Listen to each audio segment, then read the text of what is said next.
Hi, welcome to Lynn's Romance Reads. I'm Lynn, and this is my September TBR.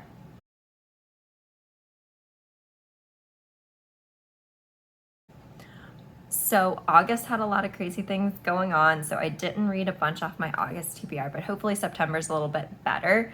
I do have a couple books that are from Hoopla because I just found out that my library has Hoopla, and so I'm able to add in a bunch that I didn't think I had access to that I'm really excited to get to now that I have Hoopla with my public library.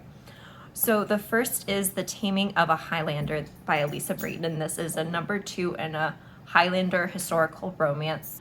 I was very intrigued with the next book because it's her brother as the hero, and he was gravely injured in this book from a wrongful imprisonment, and he was in one of the horrible prisons from this time, and so he's in rough position, and he actually ends up beating up the people that sent him to prison wrongfully.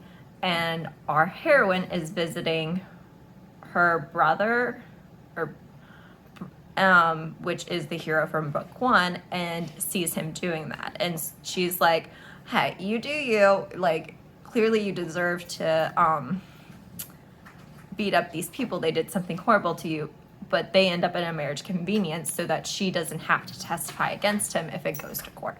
So it was a very interesting premise, and I'm very interested to see how this story continues. So this will be one that I hope to get to this month. Next, I have Transcendence by Shay Savage.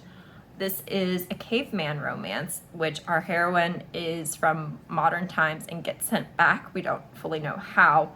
And our caveman, I believe Ed, comes across her and thinks she's his mate.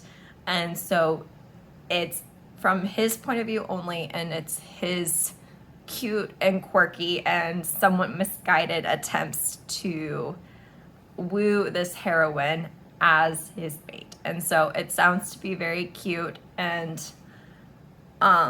just very wholesome, and it covers their entire story. And I know a lot of people on book 2 have read it and loved it, and I'm finally able to, so I'm very excited. It's been on my TBR for years. It was always at the top of my TBR, but I never wanted to buy it, so I'm very excited I have it on Hoopla now.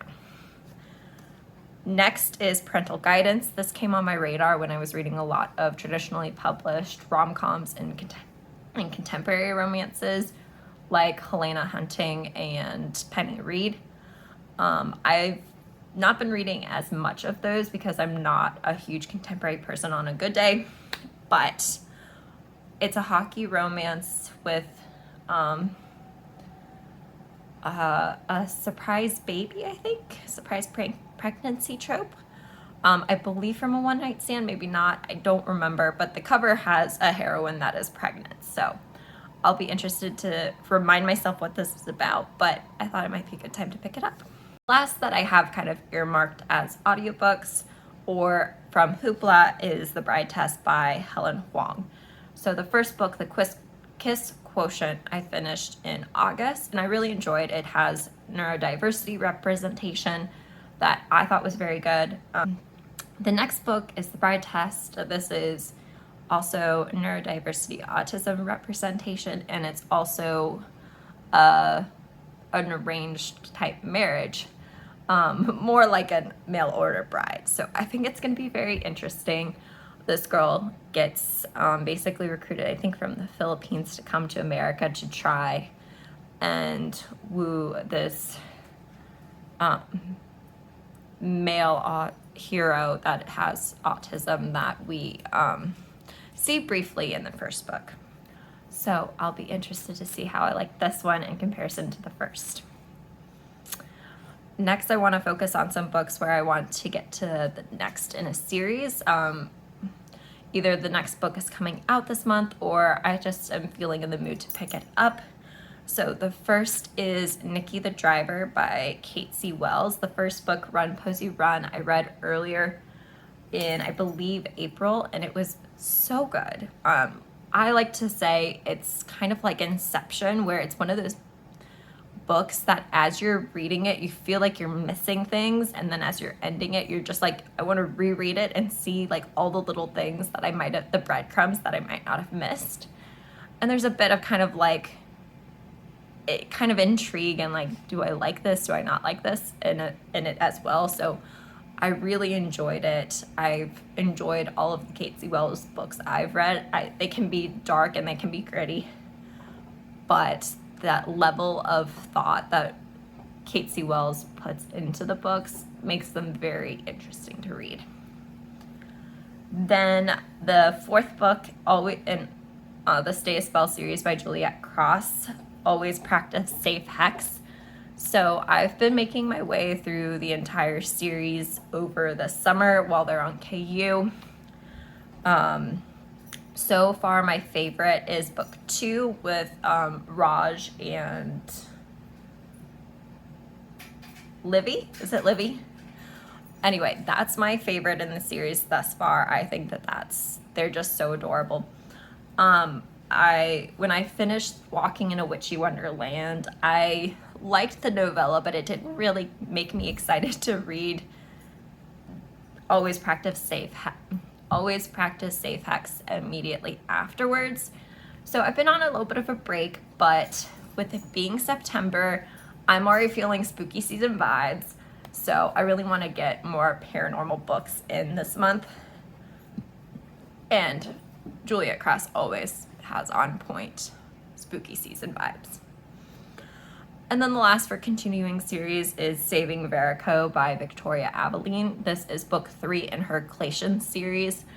The premise of this series is that human women have been kidnapped for fertility experimentation. In book 2, she was in a facility and the heroine was in a facility and helped the overall people there escape. In book 3, or in book 2, there's a big fight scene in which one of the characters that we've come to know is being attacked and gets carried away, and we don't know what happens to him. And then also in book 2, one of our heroines just kind of bolts when people come to help rescue her, and she'd rather live off the land and try to fend for herself than be helped by the people there. So she's camping in the wilderness, and basically 2 dudes fall out of the sky, and one guy falls out of the sky, and so she helps him warily. And so I believe that's the plot line of Saving Verakko. It sounds very interesting. So then some general ones that I kind of want to just kind of put out there that I might be interested in reading. The first is A Promise of Fire by Amanda Bouchet. This has been on my radar for a while. It's a fantasy romance. I don't fully know what the premise is, other than our heroine is some form of chosen one with magic that she is trying to keep hidden. That's about all I know. That's about all I need to know going into a fantasy romance series. I am sometimes wary going into fantasy romance. The high world building doesn't always work for me, and that's why I tend to stay on the paranormal and alien side of the fantasy realm. But maybe I'll be in the mood for something a little bit more involved this month. And then the other one that I have on my mind is a book that comes out literally September 30th. But I'm probably going to read it the day that it comes out, assuming I remember that. It's Screaming Sins. Oh, shoot. What's her name? I forget the author's name, but the cover will be up. But Screaming Sins is part of this larger paranormal series. I believe it's book 6, in which are living in a paranormal community, and we've had various things pop up in the books. And this one is covering a heroine that's a banshee. And so she is voluntarily mute because Banshee's voice has negative qualities to it. And so she uses ASL or a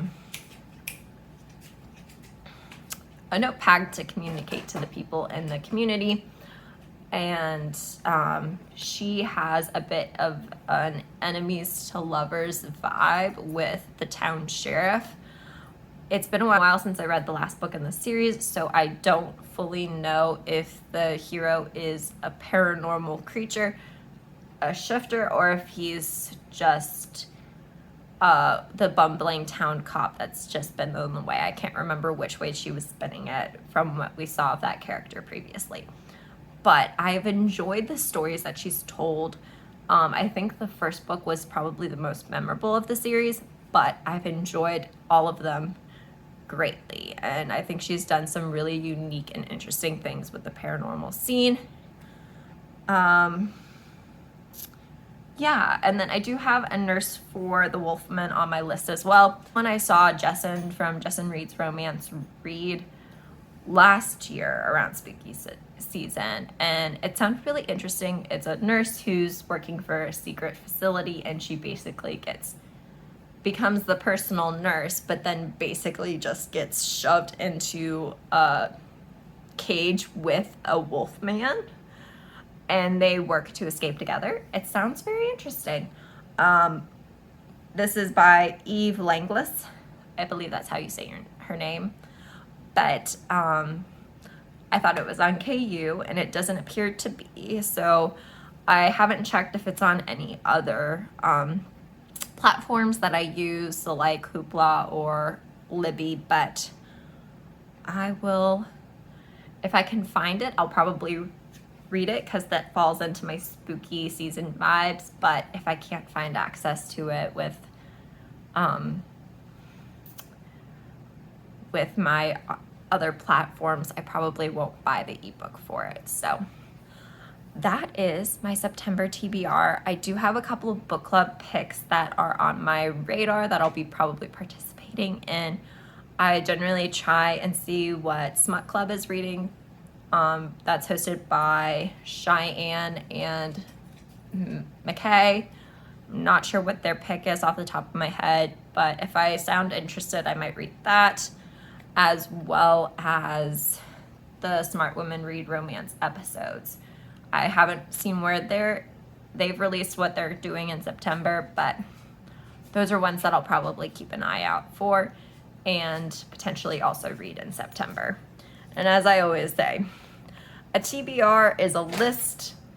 It is not necessarily what I will read because I am a mood reader, but I have organized some thoughts and I have some places to go if I feel slumpy, especially in the audiobook category, because I'll be reading more audiobooks with my job the way it is this year. If you've enjoyed watching this video of mine, please like, please subscribe to me.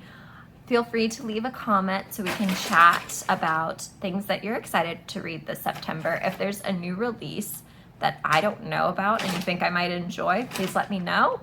And happy reading.